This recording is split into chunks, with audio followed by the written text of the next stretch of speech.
kaya siya pupunta? O kaya pala hindi ko siya nakita kanina nung nag-uulan. Baka dun sa ilalim ng bridge.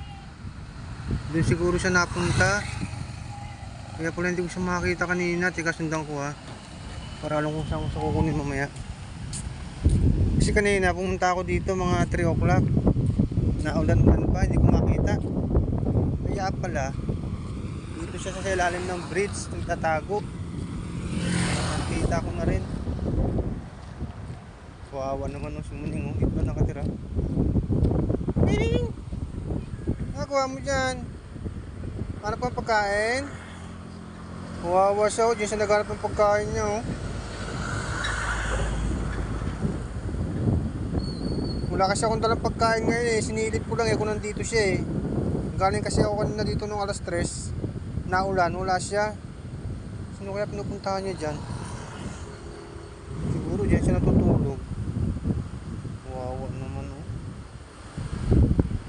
Wawa naman ang buhay nito ni Muning oh. Saan siya? Ayan siya oh. Akit na. Ming! Ba't wala ka kanina? Nandito ako alas 3. Ha? Ba't wala ka?